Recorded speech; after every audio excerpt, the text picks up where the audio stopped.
China is slowly returning to life after months of tough restrictions aimed at containing the deadly COVID-19. Millions of people were put into virtual house arrest in China, and economic activity was brought to a near standstill. However, authorities fear a second wave of infections from imported cases. This as several Chinese are returning home from abroad.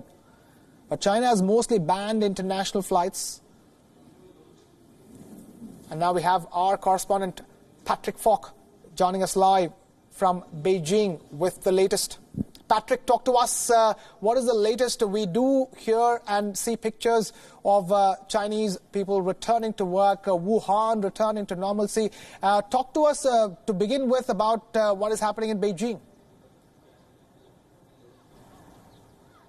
Well, certainly a semblance of normality, you could say. You mentioned imported cases being the real concern here right now. There were 48 new cases of infections just in the last 24 hours, and all of those, in fact, were imported cases. Overall, it's very difficult to sense right now what the situation is exactly, because that new figure, 48 cases, was up from 31 the day before. But at the same time, yesterday was the fourth straight day of declines. These numbers have stayed fairly consistent over the last 2 weeks, and of course that will be a concern to authorities, because they don't seem to be able to shake off the continued infections for the time being. But of course, as I say, most of the worry is about imported cases. The situation here in Beijing it's uncertain, because a couple of weeks ago there seemed to be a little bit more confidence that things were getting back to normal. But because of these imported cases raising these new concerns, authorities are trying to keep their foot on the pedal and not loosen too much. As you mentioned, there were new restrictions on flights, for instance. Now there will only be one flight per country per week, and also foreigners are being told that they can't arrive in the country at this time, even if they're holding visas or work permits to come here. Right. Patrick, clear that the concern now for China are these imported cases, Chinese people returning home. But talk to us in terms of what are the authorities doing? You know, we hear the numbers declining, and then suddenly there's a rise in numbers because of the imported cases. Has it had any kind of, what kind of an impact has it had on the lockdown, on the quarantine measures that were put in place before? Well, I think the simple answer to that is that they are trying to remain vigilant. But at the same time, you have to remember that people have been incredibly frustrated with the lockdown that's taken place over China. This has been something that's been going on here for more than a couple of months. And in Wuhan, in particular, they are slowly beginning to lift the restrictions there. That's one of the headline stories today, that shops in Wuhan have begun opening. They have been lifting some of the restrictions for a number of days now. So they've been removing some of the roadblocks, and some cars have been returning, private cars I should say, returning to the streets. But they are still, as I say, trying to remain vigilant. They're only allowing a certain number of people in any given shop at the same time.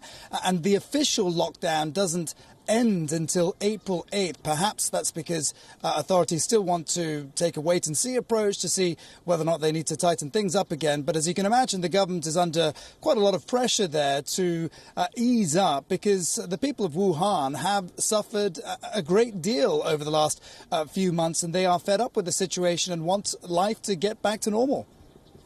Right, that's the situation in Wuhan, which incidentally has, the central province of Hubei has in fact resumed domestic flights, haven't they, Patrick? Yeah, that's right. Hubei has. They haven't started flights back into Wuhan just yet. But importantly, over the weekend, they allowed trains to arrive back in the city. And that's particularly significant because, you know, there are family members that have been separated for 9-10 weeks since the lockdown began in Wuhan.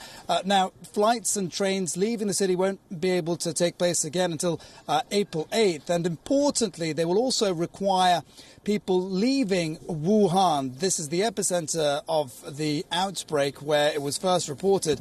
People there will have to carry around a certificate via a QR code to prove that they are healthy in order to leave. So authorities are still, as I say, trying to make sure that things don't flare up there. At the same time, one would say that the real concern is no longer in Hubei province, because the imported cases are really coming into major cities, including Beijing and Shanghai. That's one of the reasons why flights have been diverted away from the capital. And as a result, in fact, 10 of the imported cases recorded over the last 24 hours were, in fact, in Inner Mongolia, where some of those flights had been diverted to.